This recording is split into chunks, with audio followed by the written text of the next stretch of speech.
Bonsoir Eric. Bonsoir Jacqueline. Merci beaucoup d'avoir accepté de démarrer ce cycle d'interviews qui est dans le cadre des activités de l'association Rêve et dont tu es par ailleurs un des membres fondateurs. Donc, pour celles et ceux qui ne connaîtraient pas Rêve, Rêve, c'est Renouveau de l'être, élan de vie. Donc, c'est une association qui a été créée en septembre 2023, mais Rêve n'est pas partie de rien, de zéro en 2023, puisque elle émanait d'un collectif qu'on peut qualifier d'unique, un collectif de soignants au sens large, de praticiens de santé de différentes disciplines et de simples citoyens, comme c'est mon cas, puisque je suis à la retraite et j'étais chercheur au CNRS.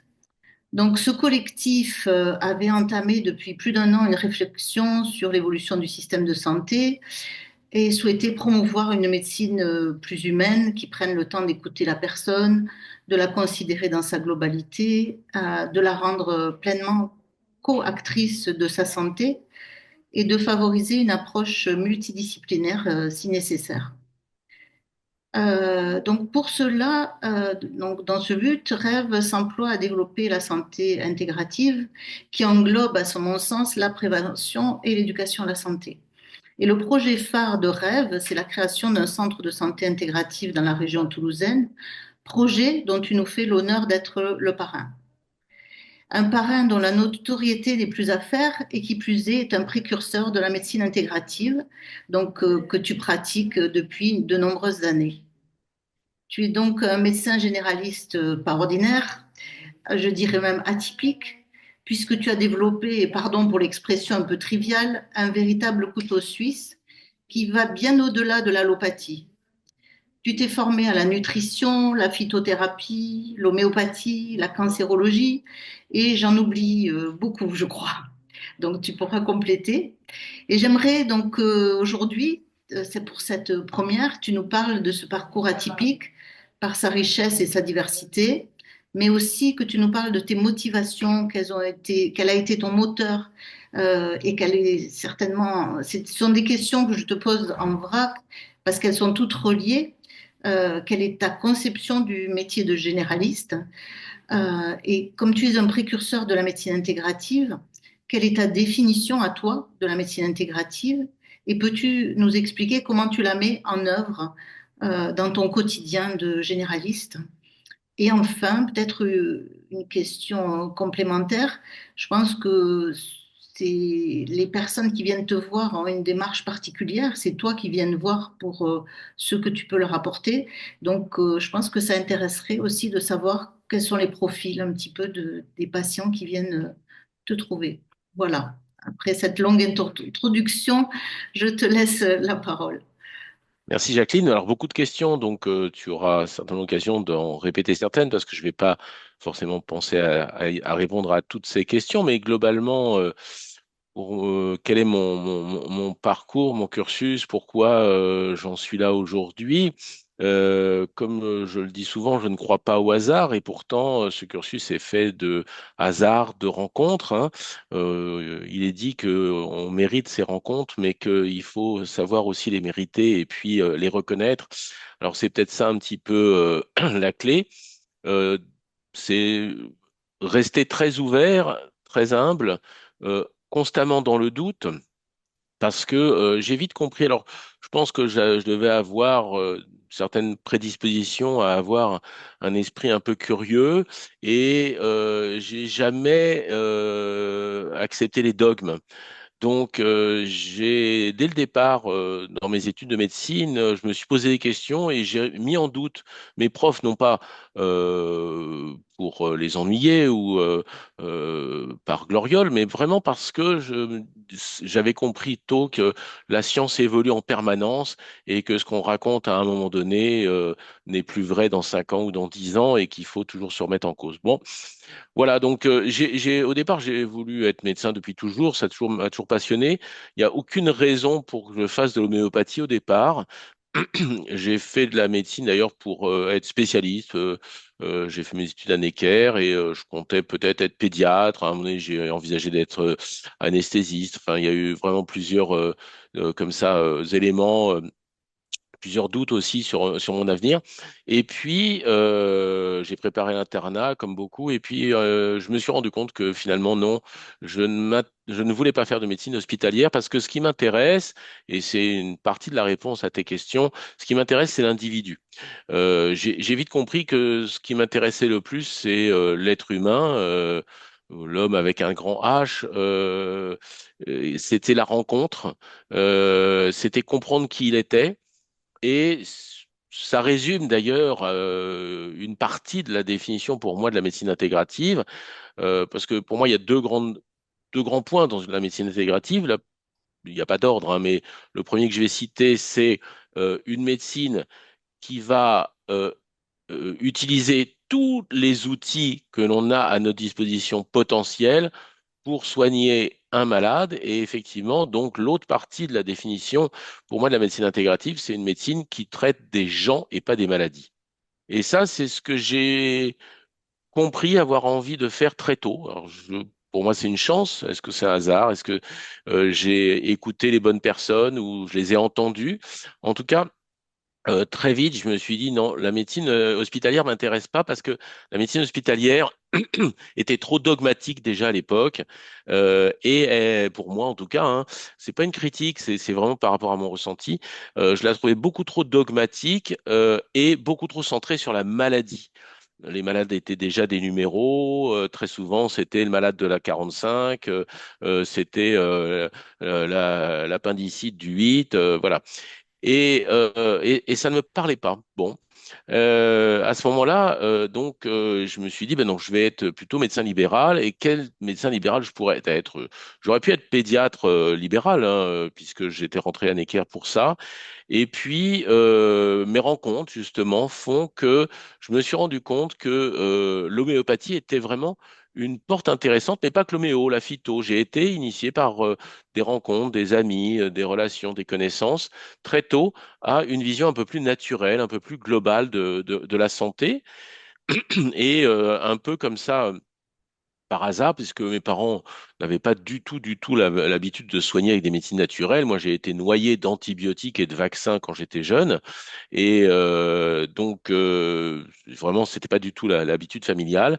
Et j'ai décidé, vers l'âge de 20 ans, donc j'étais déjà en médecine, de me faire soigner par un médecin homéopathe. Et effectivement, du coup, j'ai été un petit peu mal habitué, hein, puisque tout en faisant mes études de médecine, je me faisais soigner en homéopathie et je me suis rendu compte que ça fonctionnait. Donc, je me suis pas demandé est-ce que c'est une médecine reconnue ou pas reconnue.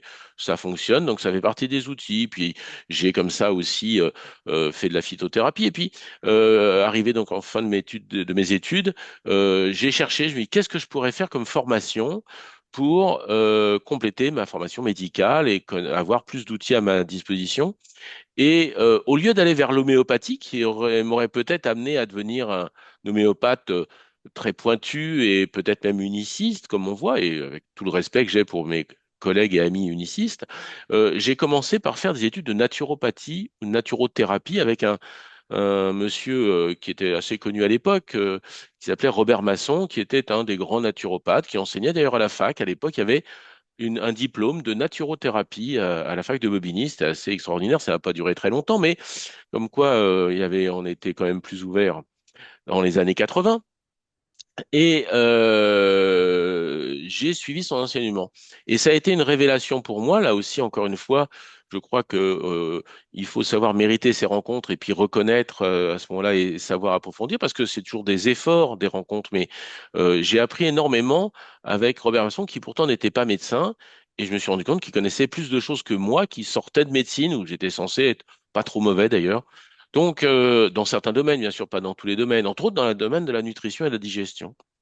Et grâce à Robert Masson, qui est devenu un ami avec qui j'ai travaillé pendant 30 ans, j'ai démarré la médecine en intégrant le fait que, pour moi, tout était lié dès le départ à la nutrition et à l'hygiène de vie.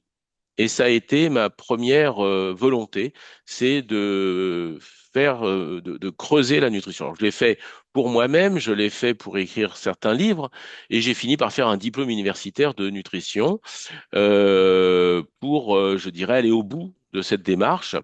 Même si le diplôme universitaire de nutrition un diplôme avec des critères très, très classiques de la diététique, et alors que moi, j'ai fait aussi des études de naturo, j'ai fait aussi bien d'autres démarches pour comprendre l'alimentation avec un grand A, une alimentation la plus naturelle possible, évidemment, pourquoi elle était toxique, etc.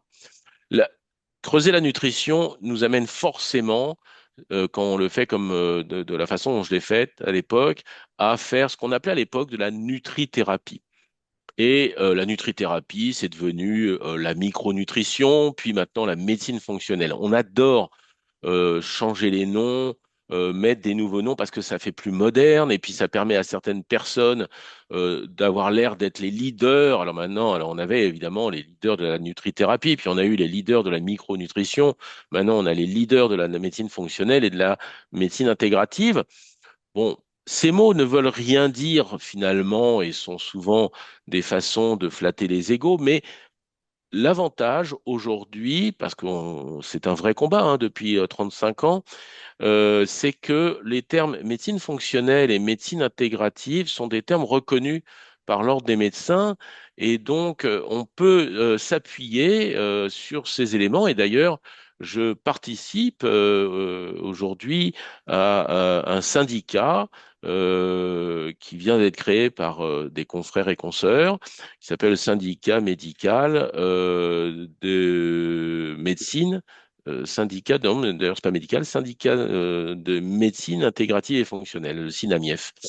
Et euh, c'est, cela permettra certainement d'avoir une vision de la médecine intégrative exactement comme on a envie de la voir chez Rêve, c'est-à-dire véritablement globale. Aujourd'hui, on met le mot intégratif à toutes les sauces. Dès qu'il y a un psychologue dans un centre de médecine, on dit c'est la médecine intégrative. C'est très bien, hein, j'ai rien contre.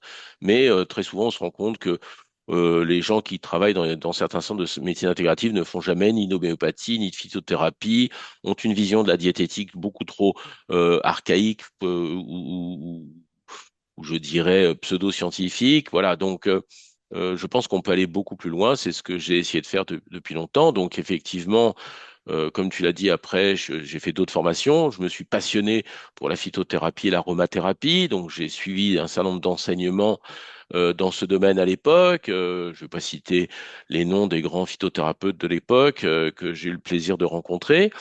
Et puis je suis d'ailleurs devenu, alors je me suis fait une petite spécialité de ce qu'on appelle la phytonutrition parce que j'aime bien rappeler, pour citer un des éléments comme le thym, on peut se demander si le thym c'est un aliment, c'est une plante, c'est un aromate ou c'est une huile essentielle. Et c'est évidemment tout ça à la fois, mais la législation le refuse.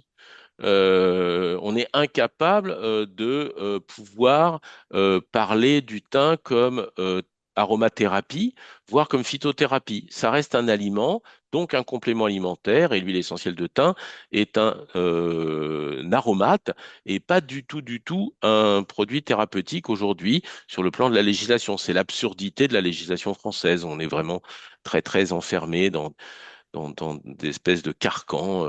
Voilà. Bon, c'est comme ça. Et donc, je me suis fait une spécialité de phytonutrition, c'est-à-dire utiliser autant les plantes que les aliments, qui sont souvent les mêmes, hein. En réalité, le pissenlit est une très très grande plante en phytothérapie. C'est aussi une très bonne salade qui a les mêmes propriétés. D'ailleurs, les racines de pissenlit, les feuilles de pissenlit ont des propriétés. Le radis noir est un autre exemple, et je pourrais le curcuma, j'en passe et des meilleurs. Et j'ai enseigné la phytonutrition dans un certain nombre de DU de phytothérapie à Bobigny, puis à Montpellier, à Grenoble, à Besançon. Et je me suis fait effectivement une spécialité de cette approche naturelle absolument passionnante et malheureusement bien trop combattue, ou en tout cas très très mal reconnue aujourd'hui, puisque l'aromathérapie est en général plutôt rejetée par les instances officielles, parce que c'est dangereux, parce que, etc. Et c'est vrai, l'aromathérapie est une approche thérapeutique délicate qu'il faut savoir maîtriser, et c'est bien dommage qu'il n'y ait pas une législation sur l'aromathérapie comme traitement, parce que ça permettrait de l'utiliser à bon escient. Et aujourd'hui, voilà, les huiles essentielles sont en fait soit des colorants, soit des aromates, soit des arômes, mais jamais des thérapeutiques. Voilà, c'est assez triste. Bon, Tout ça pour revenir à mon parcours. J'ai ensuite, alors ça s'est fait un peu en même temps, mais j'ai ensuite décidé de faire un vrai diplôme d'homéopathie avec à l'époque des très grands professeurs qui étaient Roland Sananès et Jean-Manuel et Jean-Marie Théteau et avec qui j'ai appris énormément, qui étaient des homéopathes qu'on appelle pluralistes, pas unicistes, voilà, qui m'a permis d'avoir cette arme complémentaire. Et puis, mon histoire, j'ai dit tout à l'heure que j'avais eu des rencontres quand j'étais plus jeune, entre autres avec des gens qui m'ont un petit peu entraîné vers l'homéopathie, vers les médecines naturelles. Ces mêmes personnes, euh, pour des raisons que je ne vais pas développer ici, m'ont amené à me poser des questions sur la cancérologie domaine qui m'a toujours passionné, je ne sais pas pourquoi, mais je trouvais que vraiment on avait un accompagnement du patient cancéreux à l'époque qui était vraiment dramatique, des traitements qui étaient absolument désastreux. Les gens, une fois sur deux, mouraient du traitement et pas de la maladie. Enfin bon, heureusement, on a fait beaucoup de progrès depuis, hein. Mais à l'époque, c'était vraiment, la cancérologie était vraiment pas une science très très au point. Et du coup, je me suis dit comment on peut faire pour aider ces patients, parce que malheureusement les cancers étaient déjà fréquents. Et me posant ces questions, j'ai décidé de passer un diplôme de cancérologie à l'Institut Gustave Roussy à Villejuif, qui m'a permis d'apprendre beaucoup de choses sur les traitements, la compréhension des cancers, des mécanismes, etc., et de mieux prendre en charge mes patients.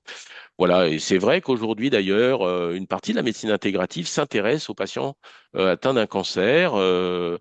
C'est le cas de l'Institut Raphaël à Paris, qui fait des choses vraiment intéressantes et on peut remercier les gens, dont le docteur Toledano qui a mis en place cet institut, même si c'est très spécifique et qu'il n'utilise peut-être pas toutes les armes qu'on a à notre disposition, mais c'est déjà un travail tout à fait intéressant.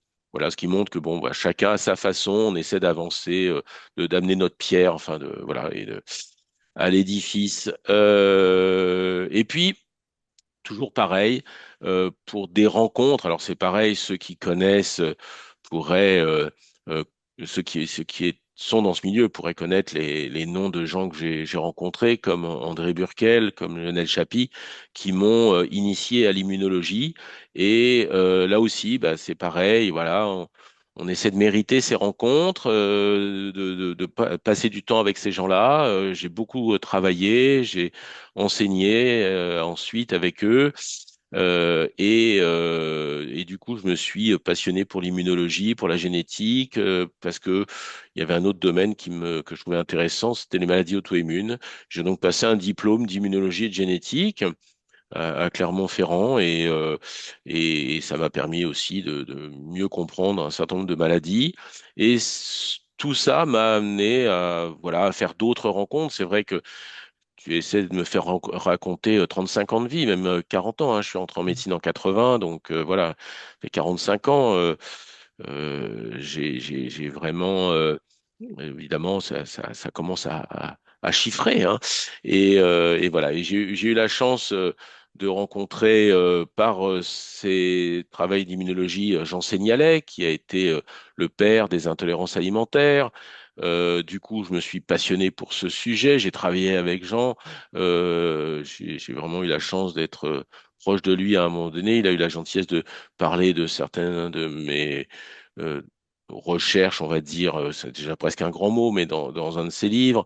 Voilà, et c'est vrai que je suis devenu un peu spécialisé. Je participe toujours d'ailleurs à un groupe de recherche internationale sur les intolérances alimentaires qui sont un domaine absolument passionnant, mais ça m'a ramené à mes premières amours de la nutrition et ça, c'était tout à fait passionnant.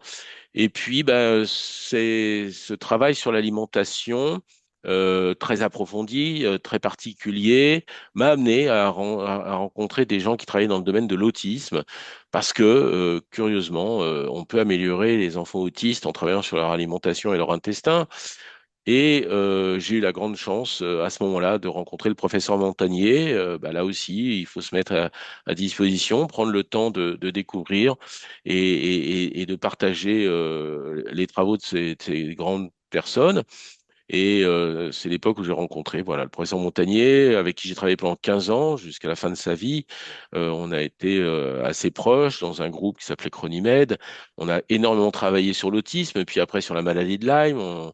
Au départ était présent le professeur Christian Perron, qui est devenu un ami, avec qui je continue à collaborer. On a d'ailleurs beaucoup collaboré, échangé dans le domaine du Covid, mais on parlera pas trop de ça aujourd'hui. C'est un peu annexe, même si en ce moment c'est absolument essentiel, puisque Christian Perron était hier même à Washington auprès de Robert Kennedy, ministre de la Santé américain depuis hier. Encore que sa nomination ne soit pas tout à fait officielle, il va falloir attendre l'aval du Sénat, si j'ai bien compris les règles américaines. Mais en tout cas, voilà, c'est des gens avec qui on travaille de façon importante. Et j'ai tout appris sur la maladie de Lyme avec le professeur Perron, avec qui on a créé deux associations. Et ça a été aussi une façon, bah, toujours d'appliquer cette médecine intégrative à des problèmes chroniques, parce qu'en réalité, la médecine intégrative doit servir à traiter des choses simples. J'aime citer dans les choses simples la constipation, ce qui est une pathologie à la fois bénigne et souvent insupportable pour les gens, et pour lesquels la médecine n'apporte quasiment aucune vraie solution. Et on peut arriver, grâce aux intolérances alimentaires, grâce à la connaissance de la flore intestinale, grâce donc à une vision vraiment globale et intégrative de la médecine, on peut arriver à soulager vraiment de façon importante les gens qui ont des troubles du transit.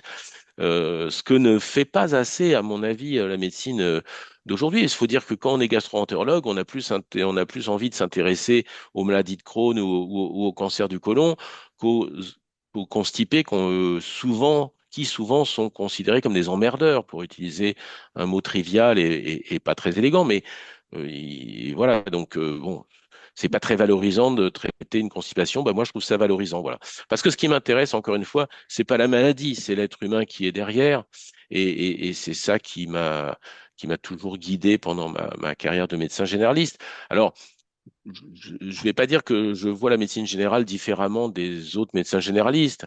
Disons que j'ai cette envie de m'intéresser à l'individu derrière le symptôme, et que j'ai décidé un jour que je ne serais pas médecin conventionné. C'est un peu en cela que je suis un peu atypique aussi. Pourquoi? Bah, tout simplement parce que à 25 et maintenant 30 euros même, on peut pas prendre le temps de découvrir un patient et le laisser parler quand les honoraires sont ridiculement bas, puisqu'on a quasiment les honoraires les plus bas d'Europe. Donc, de fait, voilà, bah, j'ai Le décidé de faire temps, une médecine. Comment? c'est aussi le temps de la consultation qui Voilà, est c'est bah, de toute façon le temps c'est de l'argent, il faut pas rêver. Donc si un professionnel veut vivre de sa profession, il faut qu'il soit rémunéré à sa juste valeur, c'est-à-dire non seulement à sa connaissance, mais aussi et surtout au temps qu'il passe. C'est toujours triste de voir que des grands professeurs de médecine peuvent prendre 500 euros pour une consultation de 5 minutes parce ils vendent uniquement leur titre. Voilà, alors qu'une vraie consultation devrait durer entre 20 et 60 minutes, suivant bien sûr le patient et la problématique. Donc voilà, moi, c'est le choix que j'ai fait il y a déjà de nombreuses années. Donc, le fait de ne pas être conventionné me permet de prendre des honoraires en fonction du temps passé avec mon patient. Et le patient le comprend. Et c'est dans ce sens-là, tu demandais, est-ce que j'ai des patients atypiques? Oui, j'ai des patients atypiques pour deux raisons, mais la principale, c'est qu'effectivement, ils payent la consultation. Ça veut dire deux choses. Ça veut dire qu'ils vont être beaucoup plus demandeurs d'une écoute et d'un soin adapté, et ça nous met une pression, mais moi, c'est une pression que j'aime bien. Et puis, ils vont s'investir dans leur santé. Puisqu'ils investissent de l'argent, ils vont aussi investir leur temps, ils vont investir leur motivation. Et j'ai une clientèle effectivement un peu biaisée, parce que j'ai beaucoup de patients qui ont décidé d'être acteurs de leur santé, de s'investir dans leur santé, puisque contrairement malheureusement un certain nombre de personnes qui arrivent chez le généraliste en disant, voilà mon corps, docteur, soignez-le et surtout me demandez rien, et surtout pas des efforts, hein. Moi, ce que je veux, c'est être soigné et demain pouvoir retourner au travail. Bah, les patients qui viennent me voir, de toute façon, s'ils arrivent avec cette demande, sont très très déçus parce que je vais leur demander de s'investir dans leur santé. Je vais leur expliquer comment bien manger, pourquoi il faut avoir une hygiène de vie meilleure, comment il faut avoir cette hygiène de vie. Je vais leur demander de faire des bilans qui parfois ne sont pas remboursés. Je vais leur demander de prendre des traitements qui malheureusement aujourd'hui ont tous été déremboursés, puisque moi j'ai connu la belle époque où la phytothérapie et l'homéopathie étaient parfaitement remboursées. Aujourd'hui, plus rien de tout ça n'est remboursé. Le magnésium était remboursé quand j'ai commencé la médecine, hein. On n'ose même pas y croire aujourd'hui. Voilà, donc on a viré, on a supprimé le remboursement de toutes ces médecines naturelles qui ne coûtent rien. Et pendant ce temps, bien entendu, le déficit de la sécurité sociale n'a arrêté de se creuser. Donc, nous faire croire que c'était pour réduire le trou de la Sécu qu'on a déremboursé ces médicaments me fait doucement rigoler. Mais bon, voilà, c'est une hypocrisie parmi d'autres dans la gestion de notre système de santé. Toujours est-il que donc aujourd'hui, si on veut se soigner de façon intégrative, malheureusement, même si on paye de très fortes cotisations de sécurité sociale, on doit payer en plus pour consulter des médecins qui prennent du temps. C'est comme ça, c'est de plus en plus mal remboursé. Pour faire certains bilans qui ont été déremboursés, prenons par exemple le dosage de la vitamine D, pour ne citer que ça, et bien sûr pour utiliser un certain nombre de thérapeutiques qui sont pas trop chères, heureusement pour beaucoup, mais qui ne sont plus du tout remboursées. Bon, voilà, c'est comme ça. Peut-être qu'un jour, la médecine intégrative aura un peu plus le droit de citer et on reviendra sur ces remboursements, mais j'y crois pas trop. Et c'est aussi hein, notre but, comme tu le sais, Jacqueline, chez Rêve, c'est de créer finalement, à côté du système de santé euh, pseudo-gratuit, une prise en charge, hein, le but n'est pas de créer un autre système de santé, mais une prise en charge un peu différente pour les gens qui ont envie de rentrer dans justement cette médecine intégrative où ils deviennent vraiment acteurs de leur santé, des gens qui ont envie d'apprendre à être en bonne santé, qui veulent comprendre leur maladie et qui veulent s'investir dans le traitement. Voilà. Alors, je n'ai certainement pas répondu à toutes tes questions, mais voilà un petit peu dresser mon parcours, ma façon de travailler. Voilà, je ne me mets aucune limite à la recherche de la vérité, et quel que soit d'ailleurs le domaine, mais en l'occurrence dans le domaine de la santé. Et ça m'intéresse vraiment. Et dès que je vois des choses nouvelles apparaître, au lieu de dire oh là là, c'est encore des couillonneries, ou voilà, je m'y intéresse toujours. Là, en ce moment, on a vu beaucoup de choses à travers le Covid. On a vu apparaître l'armoise, qui pourtant a bénéficié d'un prix Nobel, hein, qui a montré que l'artémisinine avait des propriétés anticancéreuses, mais non, ça faut surtout pas en parler. Alors, il faudrait savoir prix Nobel ou pas prix Nobel. Bon, voilà. Alors moi, tout ça m'intéresse. Tout ça m'intéresse. Je creuse, je regarde, et puis quand les choses commencent à être validées, ben, ça me permet d'être parmi les premiers qui les utilisent souvent. C'est vrai. Je suis aussi un des derniers Mohicans à pratiquer l'homéopathie, la phytothérapie, parce que malheureusement, les jeunes confrères comment dirais-je, sont inféodés à la chimie et sont formés d'une façon un peu particulière, avec un rejet de tout ce qui n'est pas strictement pseudo-scientifique. Voilà, bon, c'est comme ça, c'est triste, mais on se rend compte que quand même, les jeunes médecins commencent pas tous malheureusement, mais commencent à se poser des questions parce qu'ils voient bien qu'ils n'ont aucune arme, aucune solution pour beaucoup de pathologies. Et on peut pas traiter le Covid en renvoyant les gens chez eux avec du Doliprane, quoi. Hein, c'est pas possible. Hein. Surtout, bon, on n'en reparlera pas aujourd'hui. Voilà. Il y a des choses qui m'ont accroché là dans ce que tu viens de dire. D'une part, j'avais pris un peu un risque, puisque n'étant pas soignante, de dire que la santé intégrative, pour moi, elle englobait la prévention et l'éducation à la santé. Et j'ai l'impression, quand j'écoute ce que tu dis, que c'est exactement ça et qu'on demande aussi à la personne d'être actrice et de s'investir dans sa santé. Oui, on peut pas faire la médecine intégrative sans parler de prévention, et on peut pas parler de prévention sans parler d'éducation. Voilà, donc ça c'est une évidence. Alors bon, quand la maladie est là, La prévention viendra dans un deuxième temps, mais on espère bien soigner les gens. Bon, je vais reprendre encore un exemple tout à fait banal de la constipation. Les gens arrivent, ils vont à la selle tous les 7 jours, ils ont un ventre complètement bon. Et on peut vraiment, avec des démarches intégratives, régler vraiment sérieusement leurs problèmes avec un confort intestinal très largement amélioré. Mais ça reste des constipés parce qu'ils ont un terrain. Il va falloir comprendre ce terrain. Ils ont des habitudes d'hygiène de vie, d'alimentation, etc. Tout ça, s'ils ne le changent pas, ils vont revenir à leurs symptômes d'avant. Comme toujours, on croit qu'on soigne des maladies. Non, on soigne des malades. Et quand on soigne la maladie sans soigner le malade redevient malade. Il n'y a pas de secret. Les mêmes causes créent les mêmes effets. Donc, si le patient ne veut pas s'investir dans son hygiène de vie, ce qui a créé sa maladie, s'il ne change rien, va faire récidiver cette maladie. C'est obligatoire. Ou alors, ils auront un traitement chimique à vie pour compenser leurs erreurs. Voilà. Bon.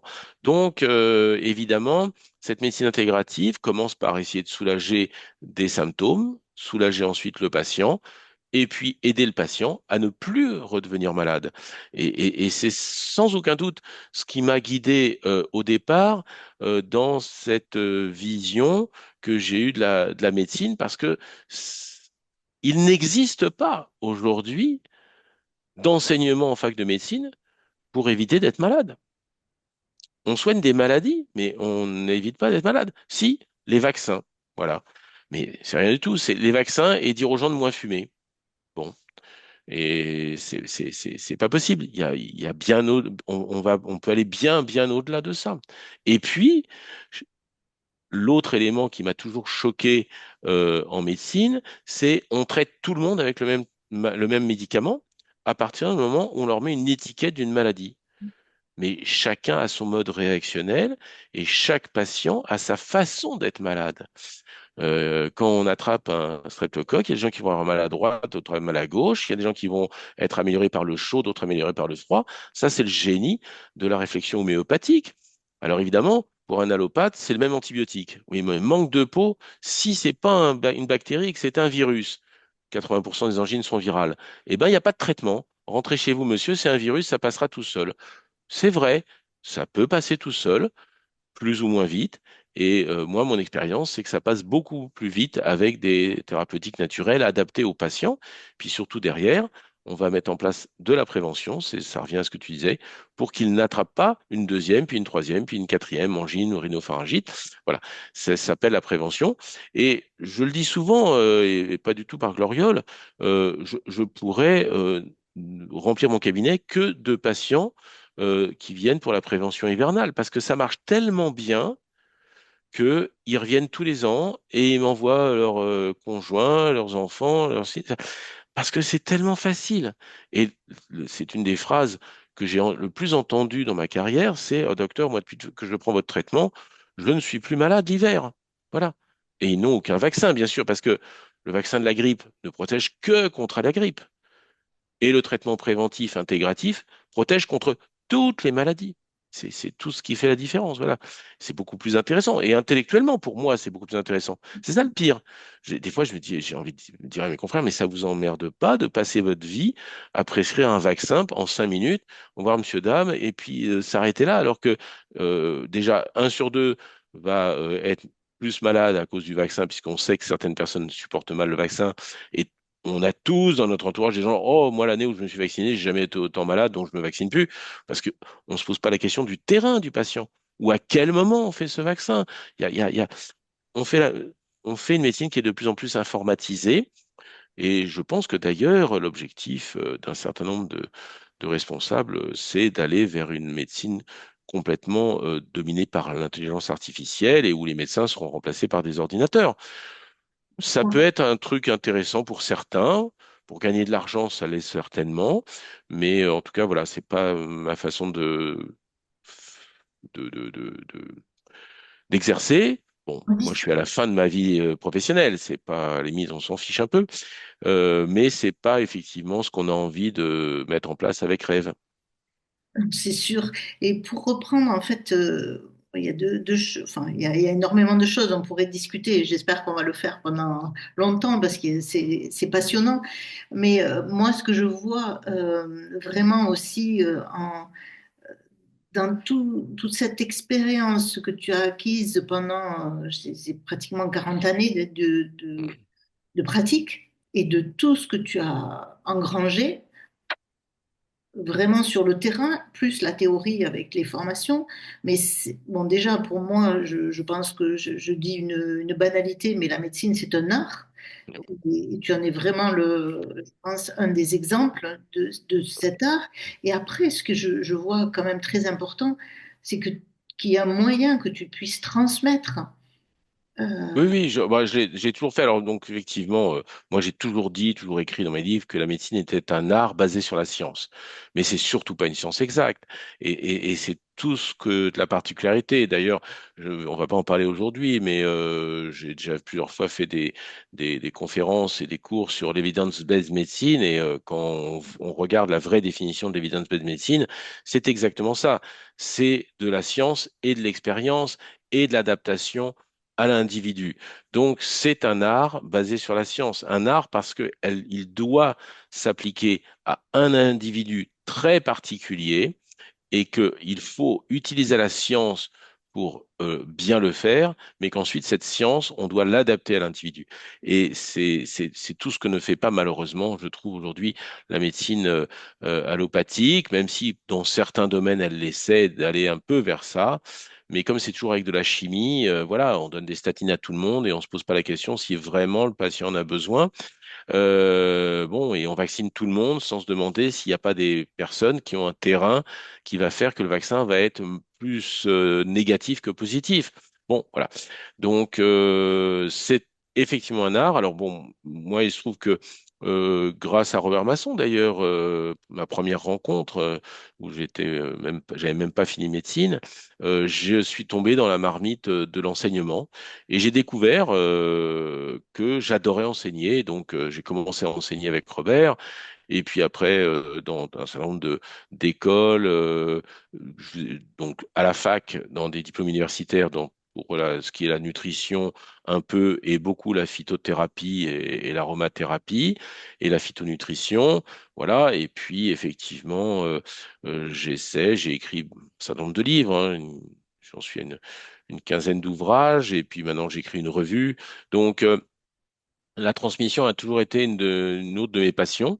Je pense que c'est absolument ce que devrait faire toute personne qui acquiert des compétences. La transmission fait partie de la vie pour moi. Elle est absolument essentielle. Et c'est bien dommage d'ailleurs. Alors après, la transmission, il faut voir, il faut là encore qu'elle ne soit jamais dogmatique. Donc, puisque en fait, on sait très très bien que à chaque fois qu'on comprend quelque chose, à chaque fois qu'on répond à une question, deux nouvelles questions se posent obligatoirement. Et comme on dit, à chaque fois que l'expérience s'améliore, l'horizon de la connaissance s'éloigne. Bon, voilà. Donc, une fois qu'on a compris ça, on peut effectivement, je crois, transmettre et enseigner et effectivement aider les autres à trouver leurs réponses. Hein, c'est voilà, sans aucun dogme, mais ça c'est vraiment pour moi l'essentiel de la transmission. ça, ça, enfin, c'est- personnellement, et je pense que beaucoup de personnes qui sont dans Rêve sont dans ce même, ce même, ce même, comment dire, cette même posture de doute et aussi de refuser les dogmes. Mhm. Parce que les dogmes, en fait, stérilisent complètement euh, la pensée, ça ferme au lieu de Mhm. l'ouverture. Et moi, je l'ai vu dans mon métier, les dogmes, et les choses qu'on croyait vraies sur les bouquins, la théorie, quand on passait à l'application, tout d'un coup, on se rendait compte que tout était faux et Mhm. ça ouvrait d'autres champs de plus en plus complexes. Donc, c'est vrai que c'est important je crois que cette posture, elle est importante et elle a été un peu, parmi d'autres, à la base, je crois, c'est ce que tu as dit au début, hein. de tout ce que tu as Oui, engrangé. oui, oui, c'est ce qui Façon, m'a amené à faire d'autres recherches et effectivement d'aller m'ouvrir à d'autres visions. Voilà, c'est sûr, comme on dit, le mouvement c'est la vie, l'immobilisme c'est la mort et le dogme amène à l'immobilisme. Voilà, bon, c'est comme ça. Mais alors, il y a des gens, quand ils ont compris une chose, ils sont tellement contents qu'ils veulent en faire une vérité absolue. Et là, on tombe dans la croyance. Et il n'y a pas de secret. Médecine, ce n'est pas de la croyance. Voilà, c'est du doute, mais c'est surtout pas de la croyance, encore moins du dogme. Il faut avoir des preuves scientifiques, il faut être très rigoureux sur le plan scientifique. Dans le domaine des médecines naturelles, on a aussi des excès, des abus, etc., qui sont liés justement à un certain nombre de croyances ou parfois à l'absence de science. Il y a des gens qui, malheureusement, dans ce domaine, oublient la science et on voit vraiment des bêtises qui sont dites ou faites malheureusement aussi dans le domaine des médecines naturelles, dans le domaine des médecines intégratives. Il faut savoir balayer devant sa porte, hein, ça c'est très très important. Donc il faut que les thérapeutes soient parfaitement formés, éduqués, voilà, qui connaissent les bases de la science. Et puis après, bien sûr, il y a une partie toujours qui peut être impalpable dans le domaine de la santé parce qu'on sait aussi que le corps humain est très complexe, que il est dominé aussi par un cerveau, hein, par des émotions qui ont une puissance d'action sur notre corps extraordinaire et il faut pas rejeter non plus cette approche thérapeutique globale de l'individu avec toute cette sphère émotionnelle, mais aussi énergétique, hein. Moi, j'aime dire que le corps humain fonctionne à 50% avec de la chimie et 50% avec de l'électricité. Tout le monde le sait, c'est reconnu, puisque chaque cellule de notre corps fonctionne avec de l'électricité, une différence de potentiel, etc., qu'on connaît très bien, qu'on a parfaitement démontré, sauf qu'on ne sait pas très bien le prendre en compte. Donc la chimie, c'est facile parce que on peut le faire dans des éprouvettes, hein, et sur une paillasse de laboratoire, en dehors du corps, mais la physique, on peut pas. En réalité, et la médecine moderne s'est penchée exclusivement sur la chimie et pas du tout sur la physique. Certains pays, comme les pays de l'Est, ont travaillé un peu sur ces domaines, et quelquefois on accepte, par exemple, que des magnétiseurs puissent couper le feu, puissent calmer une douleur de zona, sans qu'on comprenne très bien. Et pourtant, qu'est-ce qu'ils font? Ils font une médecine ondulatoire, une médecine que certains appellent énergétique, quantique même parfois maintenant, mais on peut y mettre les mots qu'on veut, mais on est bien sur les ondes. En réalité, tout nous ramène à cette médecine ondulatoire que certains étudient très bien, qui est largement rejetée en Occident parce qu'elle est très mal étudiée, très mal comprise, et bien que certains médecins hospitaliers acceptent l'efficacité des magnétiseurs. C'est un peu le paradoxe, quoi. Eh bien, l'homéopathie, mes chers confrères, sachez-le, fonctionne grâce à des ondes aussi, et c'est une médecine, ça fait partie des médecines ondulatoires, donc que certains vont appeler énergétique ou quantique, c'est un autre, ça, c'est juste des mots. mais en fait, moi, en étant scientifique hein, et en biologiste moléculaire, etc., euh, à une période de ma vie, je m'étais faite soigner par une énergéticienne qui me disait ce que je fais modifie ton ADN. Et je disais rien parce que je me disais, bon, tu me parles, Hmm, modifie mon ADN, etc. Et en fait, on se rend compte qu'on est toujours à un stade de connaissance à un moment donné qui évolue. Et à mhm, cette époque-là, on ne parlait pas encore comme maintenant d'épigénétique. mhm, Et effectivement, on sait mhm, que qu'il y a des effets de l'environnement, des émotions sur l'épigénétique. mhm. Donc, finalement, elle disait pas une bêtise et c'est moi qui étais. Enfin, Elle disait une bêtise parce qu'on modifie pas l'ADN, mais non, elle modifiait l'expression des gènes. oui, Ça, c'est elle tout à fait modifiait, possible. ah, Euh, tu as des groupements qui se mettent sur l'ADN et qui font qu'il est plus compacté ou moins Oui, compacté. oui, c'est ça. Ouais. Mm. Mais donc, bon, c'est pour ça que je dis, il faut être toujours très, comment dire, Humble. humble. Mm. Exactement, parce on voit qu'avec justement, avec la physique quantique, etc., on commence à expliquer des choses qui, comme tu dis, ne sont pas forcément pris en compte par les biologistes. Mhm. Euh, Oui, oui, non, ça le c'est monde sûr. Mais bon, parallèle. voilà. J'avais une question que je trouve qui m'a interpellée là quand tu parlais plus tôt justement des patients. Donc effectivement, tu as dit la médecine chronique, la médecine intégrative est intéressante pour les maladies chroniques et peut-être celles qui sont vraiment pas prises en charge suffisamment bien par l'allopathie. Et puis des choses simples mais qui pourrissent la vie Mhm. de moi l'expression de certaines personnes. Tu as donné l'exemple de la constipation. Et je me demandais, ça, à la limite, est-ce qu'on peut pas dire, bon, c'est pas grave, une question de terme, c'est pas quelque chose de chronique aussi, parce que c'est quelque chose qui revient souvent. Mais je pensais à un autre, à quelque chose qui est relié quand même, c'est tout ce qui est justement errance médicale et des gens euh, qui n'arrivent pas à trouver de solution, qui passent, voilà. Bon. Mais en fait, c'est bon, le problème de l'errance médicale est très très complexe. On va déjà pas rentrer dans l'évolution de notre système de santé où il n'y a plus de médecins, parce que une errance médicale, c'est aussi parce qu'on trouve pas de médecins.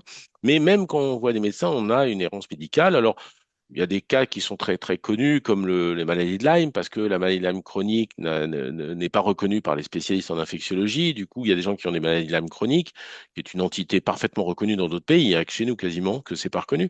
Et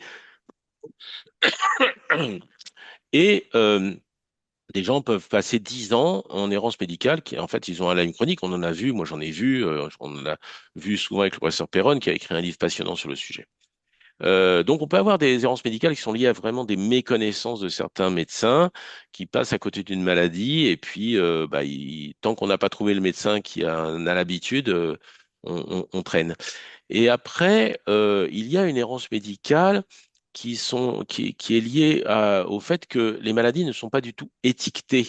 Bon, là, une chronique, on peut l'étiqueter, mais il y a beaucoup de maladies qui ne sont pas étiquetées parce qu'elles sont finalement fonctionnelles et elles dépendent beaucoup du terrain du patient, de son émotionnel. Alors souvent, on finit par les envoyer en psychiatrie. D'ailleurs, on dit, oh, bah, c'est dans la tête, mon bon monsieur. Non, c'est pas dans la tête, mais l'émotionnel joue un rôle. Et on a vu un certain nombre de personnes avoir des symptômes chroniques qui étaient uniquement liés à leur émotionnel. Mais la médecine intégrative permet de mieux prendre en charge ces patients avec des approches douces. Mais la médecine intégrative, c'est pas seulement ce que je pratique moi avec de la phyto, de l'homéo. D'ailleurs, je disais que j'avais pas mal un couteau suisse assez riche, mais j'ai plein de choses que je ne fais pas. Par exemple, je ne fais pas d'acupuncture. J'ai appris un peu l'auriculo, mais je la pratique pas vraiment. Il y a un certain nombre de choses que je ne fais pas. Et puis, il y a toutes les approches, euh, justement, émotionnelles. Le MDR, la TCC, moi, c'est des choses que j'ai appris et que je ne pratique pas, apprises. Et de fait, la médecine intégrative va aussi aller vers ces approches plus comportementale. On peut y associer la sophrologie, on peut y associer des approches comme le Qigong, on peut y associer bien sûr la réflexologie plantaire. Je vais en passer des meilleurs. Et c'est ce que la médecine traditionnelle, occidentale et je dirais officielle ne propose pas quasiment. En général, ça finit chez le psychiatre avec un antidépresseur. Et puis après, il y a une autre. Pour ça, c'est très complexe la notion d'errance médicale. On a aussi, parce que nous on en a beaucoup beaucoup vu à travers les travaux que auxquels j'ai participé avec le professeur Montagnier, à des gens qui ont ce qu'on appelle les infections chroniques, ce qu'on appelle les crypto-infections, qui sont aussi d'ailleurs un des chevaux de bataille du professeur Perron, puisque la maladie de Lyme chronique en fait partie. Mais il y a pas que ça. Aujourd'hui, on en parle un peu parce qu'il y a le Covid long, mais c'est des choses dont on ne parle pas assez et qui ne sont pas du tout enseignées. Donc, des gens ont des symptômes chroniques comme ça sans qu'on puisse comprendre ce qu'ils ont. Et en fait, ils ont des infections chroniques. Voilà. Ce sont des exemples. Parmi les autres exemples d'errance médicale où tout d'un coup on trouve le truc, c'est les intolérances alimentaires. Combien de patients ont fait 10 gastro-entérologues? Pour certains, ils ont même été opérés, etc. et puis parce qu'ils avaient d'énormes troubles digestifs ou alors des problèmes des maladies cutanées, etc. Ils finissent sous cortisone en permanence, sous anti-allergiques, et en fait, si on creuse, ils ont des intolérances alimentaires, on traite les intolérances alimentaires, c'est terminé. Le meilleur exemple pour moi, c'est les migraines. Moi, j'ai soigné comme ça des migraines chroniques qui traînaient depuis 30 ans. Je sais pas qu'ils étaient en errance médicale, mais puisqu'on avait dit, vous avez des migraines, mais on n'a pas grand-chose pour vous, désolé. Et ils prenaient des antalgiques à chaque fois que c'était nécessaire. Et puis finalement, on arrive à réduire 80% de leurs migraines. Donc, l'errance médicale, elle est complexe parce qu'elle peut être liée au fait que la maladie n'est pas reconnue ou que le patient n'est pas pris en charge de façon réellement intégrative ou parce que effectivement, certaines maladies sont très cachées, sont mal connues par beaucoup de médecins. Voilà. Mais ça c'est le premier. Et puis, bien sûr, aujourd'hui, on a une errance médicale parce que les gens n'arrivent même pas à avoir un médecin. Donc ça va être encore autre chose.